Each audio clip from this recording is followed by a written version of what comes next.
জীবনের সব থেকে সত্য কথা কি তার সারা জীবন বৃথা। আর আমরা এই কথাটা নিজের জীবনের মধ্যে চলাকালীন বুঝতে পারি, তার বিশ্বস্ততা দেখে বুঝতে পারি। তিনি যখন আমাদের পাশে থাকে, আমাদেরকে বের করে নিয়ে আসে সকল সমস্যা, সকল দুঃখ কষ্ট দিয়ে। আমরা তখন বুঝতে পারি কি তার ছাড়া জীবন নাই। জীবন কখন শেষ হয়ে যেত যদি খ্রিস্ট আমাদের জীবনে না থাকতো। আমরা প্রভুকে ধন্যবাদ দিই এই পরিবারের জন্য, যে পরিবার আশা পাত্র পরিবার, যারা আজকে স্পন্সর করেছে মিটিং। যতজন বাক্য শুনবে প্রভু, তাদেরকে তুমি আশীর্বাদ করো, তুমি তৃপ্ত করো তোমার জীবন নদীর জল দিয়ে। এতে আজকের বাক্যর টপিক আমরা দেখি। আজকের বাক্যর টপিক জগতের প্রভাব। সব থেকে দুঃখের বিষয়, বিশ্বাসীদের জীবন এটা একটা কারণ, এটা একটা মহা কারণ কি বিশ্বাসীরা বৃদ্ধি পেতে পারেন অনেক সময়, তারা আত্মাতে বেড়ে উঠতে পারে না। কারণ জগতের প্রভাব অনেক সময় প্রভুতে চলতে চলতে মানুষের উপরে এমন ভাবে পড়ে। আর শয়তানের একটা অনেক বড় হাতিয়ার এটা। আর যার জন্যে যখন আমরা জগৎকে আনন্দ করতে দেখি, আর জগৎটা এতটা আকর্ষণীয় কি অনেক সময় মানুষরা এই জালের মধ্যে পড়ে যায়। আর আজকে দিনে আমরা পবিত্র বাক্যর মধ্যে অনেক গভীরভাবে প্রবেশ করব, আর জগতের প্রভাবের উপরে আমরা বাক্য আলোচনা করব। তাইতে ধৈর্য ধরে আমার সাথে বসে থাকবেন, কারণ যে বাক্য প্রভু আমাদের দিয়েছে সেই বাক্য আমাদের শুধু যেন জ্ঞান বুদ্ধি দিয়ে নয়, কিন্তু চলার পথে শক্তি এবং তার আত্মা তিনি যেন আমাদের দেয়। এই বাক্যকে আমরা গ্রহণ করে যেন আমরা এই বাক্যতে চলতে পারি। তাইতে আসুন আমরা প্রত্যেকজন প্রার্থনা করি। পবিত্র পবিত্র বাহিনীগণের সদা প্রভু, ধন্য ধন্য তোমার পবিত্র নাম। আর ধন্য সেই ব্যক্তি যারা যুক্ত হয়েছে তোমার বাক্য শোনার জন্য। ধন্য সেই ব্যক্তি যারা সত্যর সম্মুখীন হবে। ধন্য সেই ব্যক্তিরা যারা জানতে পারবে কি অদ্বৈ তোমার ভিন্ন আমরা কিছুই করতে পারি না। তাই জীবন দয়াক ঈশ্বর, আমার জীবন নদীর জল, সেই চরণের প্রদীপ আমাদের দাও, যেন আমরা সেই আলো পেয়ে আমরা তোমার দিকে এগিয়ে চলতে পারি। আর যেই লক্ষ্যের জন্য তুমি আমাদের বপন করেছো, সেই লক্ষ্য আমরা যেন পার করতে পারি।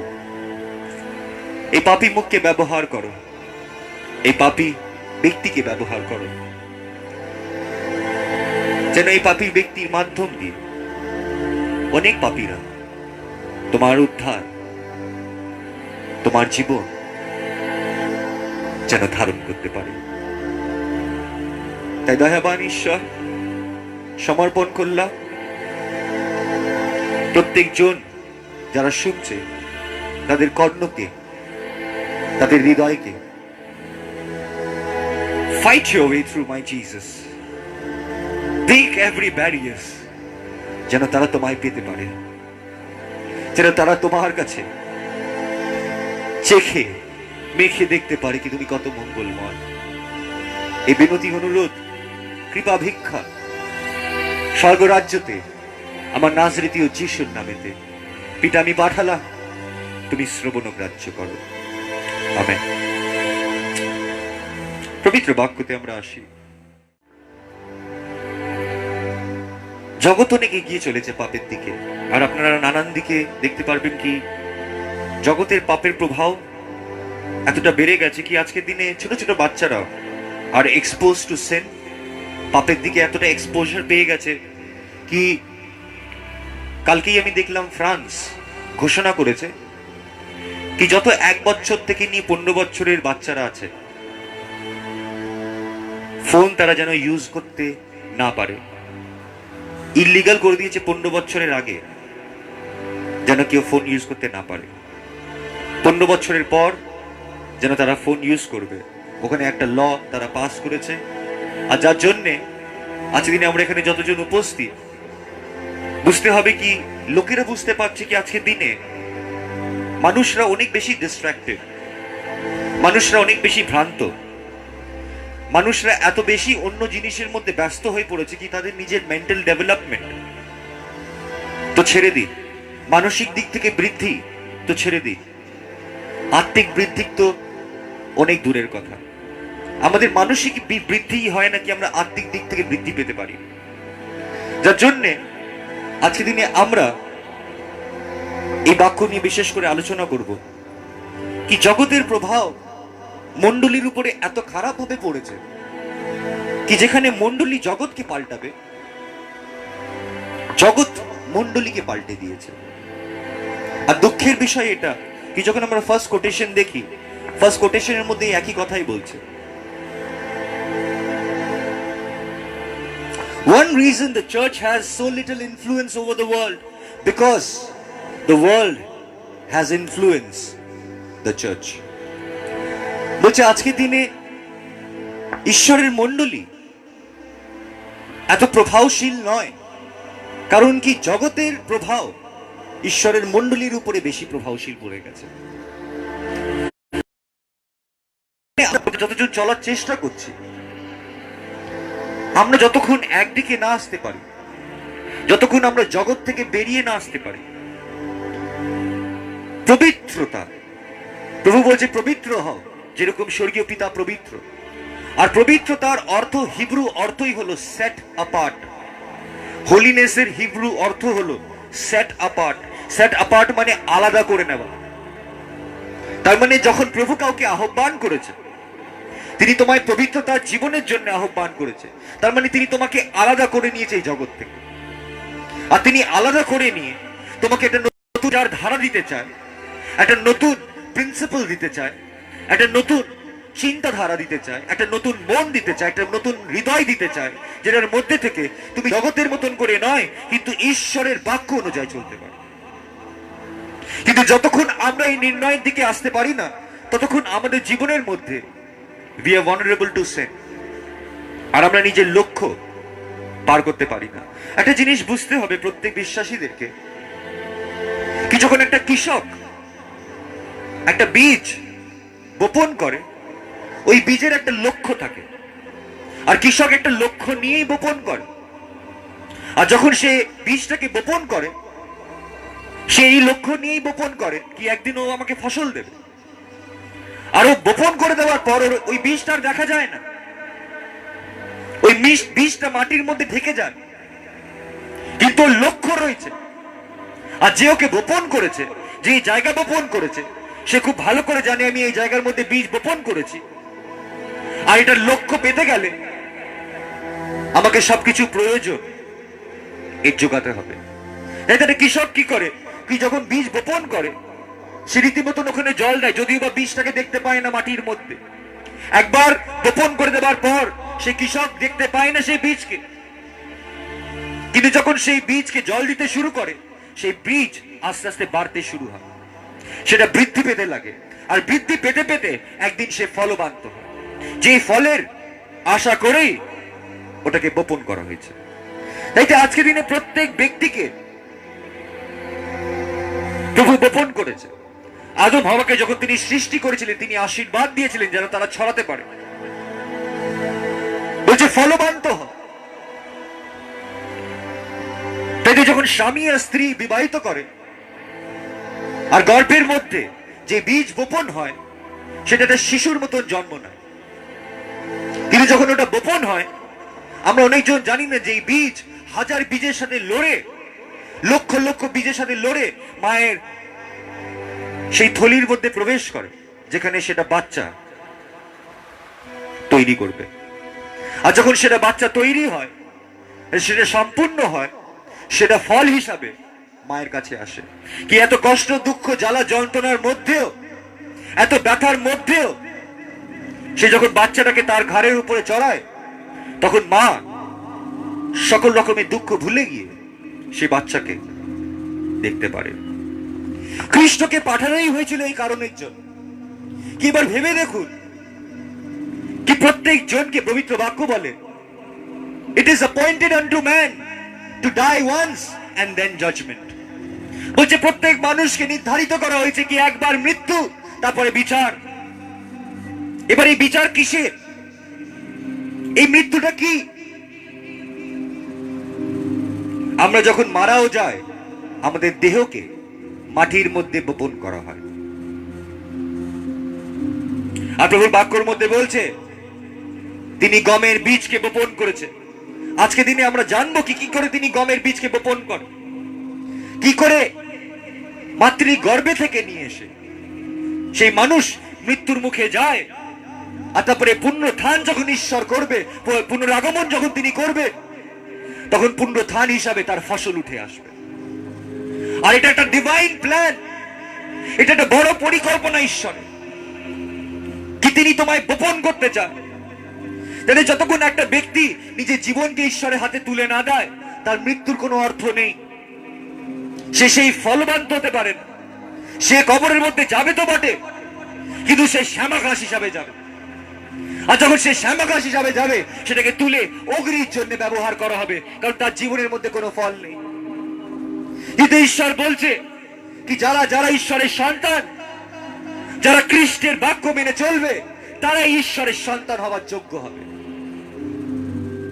ঈশ্বর তাদেরকে অধিকার দেবে যাতে তারা ঈশ্বরের সন্তান হতে পারে।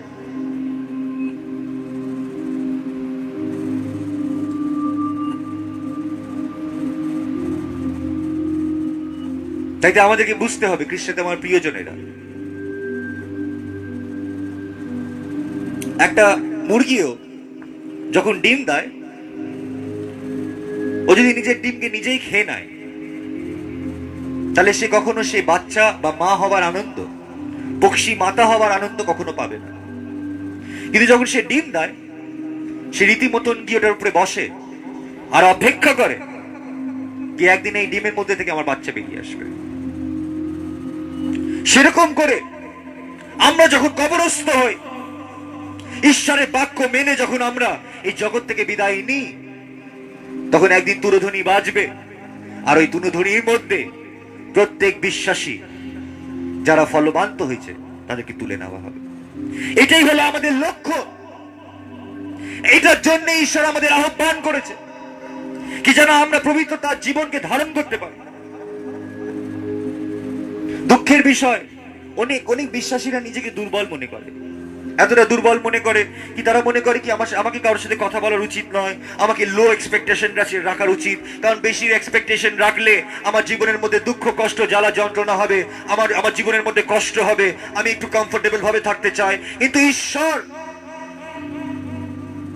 আমাদের জীবনকে এর জন্য দেয়নি কি আমরা কমফোর্ট লেভেলের মধ্যে থাকবো। ঈশ্বর যখন আমাদেরকে এই জগতের মধ্যে প্রেরণ করেছে, এটা একটা লড়াই, একটা নতুন জীবনের লড়াই। কি বলছে, যতক্ষণ আত্মাতে জন্ম নেবে না ততক্ষণ স্বর্গরাজ্যকে দেখতে পারবে না। আত্মাতে জন্ম নেওয়া আসলে কি? যখন একটা দেহ মাটির মধ্যে যায়, আজ এই আত্মাটাকে তৈরি করা হয়েছে পবিত্র আত্মার সংযোগে, সেই আত্মাটা তুরধ্বনির আওয়াজ শুনে যখন উঠে বেরাবে। তাই তো বলছে যতক্ষণ আত্মাতে জন্ম নেবে না ততক্ষণ স্বর্গরাজ্যকে দেখতে পারবে না। That is the complete version of God's plan. কি তিনি তোমার জীবনের মধ্যে কি করতে চান। তাই তো প্রভু বাক্যর মধ্যে বলছে ভালো বীজের কথা আর মন্দ বীজের কথা। কি ভালো বীজ ফল দেয়, কিন্তু সেটা ভালো ফল দেয়। তাই যখন আমাদের দেহ মাটির মধ্যে যাবে, সেটা যে আত্মা উৎপন্ন হবে, যে আত্মা বিচ্ছেদ হবে, সেটা ঈশ্বরের জন্ম দেবার আত্মা। তাই পবিত্র বাক্যতে আমরা আসি কি করে আমরা আজকের দিনে এই জগতের মণ্ডলীর মধ্যে দিয়াবলের প্রভাব কি করে এত শক্তিশালী হয়ে উঠেছে, কি করে আমরা প্রভুতে চলতে চলতে অনেক সময় দিয়াবলের বাক্যকে বিশ্বাস করি। কারণ দিয়াবল ঈশ্বরের বাক্যকে ঘুরিয়ে ফিরিয়ে তোমার জীবনের মধ্যে কার্যকারী করে তুলতে পারে। যেখানে প্রভুর আত্মা বাক্যর মধ্যে আমরা পড়ি কি যখন ঈশ্বরের আত্মা খ্রিস্টকে প্রলোভিত হওয়ার জন্য মরুভূমির মধ্যে নিয়ে চলে গেছেন, কি যখন আমরা ঈশ্বরের আত্মা দ্বারা চলি তখন আমরা সহজ রাস্তাকে নয় কিন্তু কঠিন রাস্তা থেকে চলি। কারণ জন্মগ্রহণ করতে গেলে একটা কঠিন রাস্তার প্রয়োজন, একটা কঠিন পরিস্থিতির প্রয়োজন। পবিত্র বাক্যর মধ্যে আমরা যখন আসি, কলসীয় 2:8 কলসীয় 2:8 মধ্যে আজকে দিনে এই যুগের বিষয় সব থেকে বেশি ভালো কথা বলছে। See to it that no one takes you captive through hollow and deceptive philosophy which depends on human tradition and the elementary spiritual forces of this world rather than on Christ. এই বাক্যর মধ্যে বলছে কি দেখো যেন কেউ তোমাকে ভুল ভাল বাক্য দিয়ে বন্দী না করে নেয়, তোমাকে ভুল রাস্তা দেখিয়ে কেউ বন্দী না করে নেয়। দেখো কেউ তোমাকে ভুল ভাবে বুঝিয়ে তোমাকে বন্দী না করে নেয়। কারণ এখানে অনেক রকমের স্পিরিচুয়াল আত্মারা আছে, অনেক আধ্যাত্মিক আত্মারা রয়েছে যাদেরকে আমরা দেখতে পাই না। আমাদের জগৎ এতটা শক্তিশালী, টেকনোলজি এতটা হাই, বায়োমেট্রিক আমরা সময়ের মধ্যে জেনারেশনের মধ্যে প্রবেশ করে গেছি, যেখানে আজকে দিনে সবকিছুর এত হইচই। কোনো জিনিস আমরা যদি করি তো সেটাকে প্রশংসা এত বড় করে হয়। জগৎ এতটা শক্তিশালী, আমেরিকা এত নিজেকে শক্তিশালী মনে করে, রাশিয়া এতটা নিজেকে শক্তিশালী মনে করে, কিন্তু একটা সামান্য ভাইরাস এসে এই জগতের সবকিছুকে হিলিয়ে ঝাঁকিয়ে নাড়িয়ে শেষ করে দিল। একটা সামান্য ভাইরাস এসে দেখিয়ে দিল কি এই জগতের শক্তি ঈশ্বরের শক্তির সামনে কতটা ছোট, দিয়াবলের শক্তির সামনে কতটা ছোট।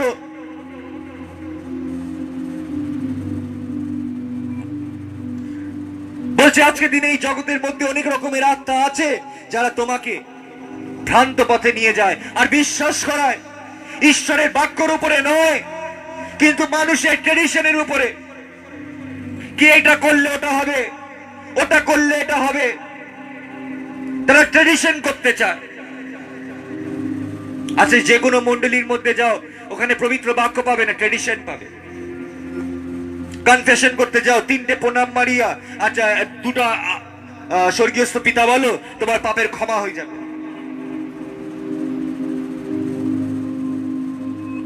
কমিউনিয়ন গ্রহণ করো, চার্চের মেম্বার হয়ে থেকো।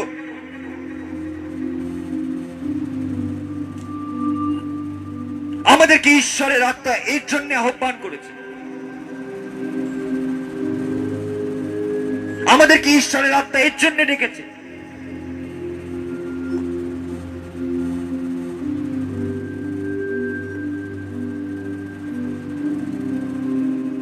কি মানুষরা কি চায় সেটাকে আমরা করব, কিন্তু ঈশ্বরের বাক্য আমাদের যেটা বলে আমরা সেটা করতে চাই না।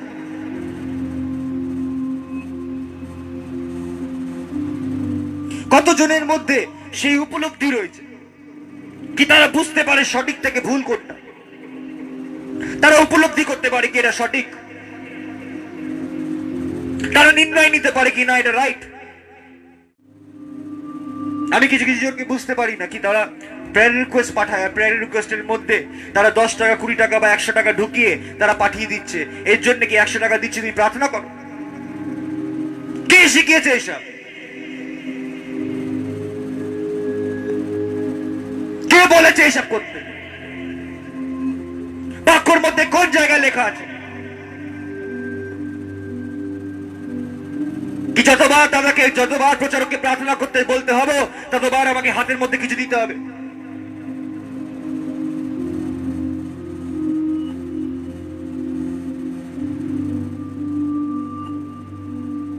পবিত্র বাক্যর মধ্যে বলছে কি দেখো যেন তোমাকে কেউ ভ্রান্ত না করে দেয়, তোমায় কেউ বন্দী না করে দেয়। কারণ তুমি ওই রাস্তার মধ্যে চলতে চলতে, যে রাস্তার মধ্যে ভ্রান্তকারী আত্মারা বাক্য প্রচার করছে, সেসব রাস্তার মধ্যে চলতে চলতে একদিন তুমি গিয়ে ফেসে যাবে। আর যখন তুমি ফেসে যাবে তখন তোমার কাছে কোনো রাস্তা থাকবে না।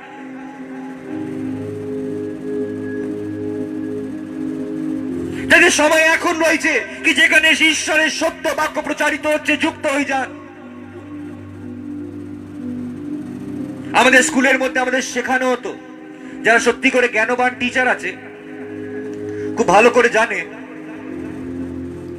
আমাদেরকে শেখানো হতো স্টিক টু দ্য উইনার্স, কি যারা ভালো রেজাল্ট করে তাদের সাথে বসিয়ে দেওয়া হতো যেন ওই স্টুডেন্টটা ভালো হয়।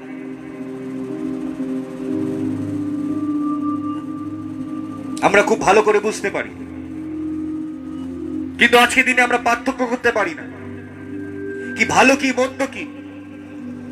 আর দেখো কি কতগুলো আত্মা কাজ করছে এই জগতের মধ্যে। প্রভুর বাক্যের মধ্যে বলছে elemental spiritual force of this world rather than on Christ. কি তারা ঈশ্বরের খ্রিস্টের বাক্যকে গ্রহণ করতে চায় না, কিন্তু তারা ওই জগতের মধ্যে ভেসে থাকতে চায়।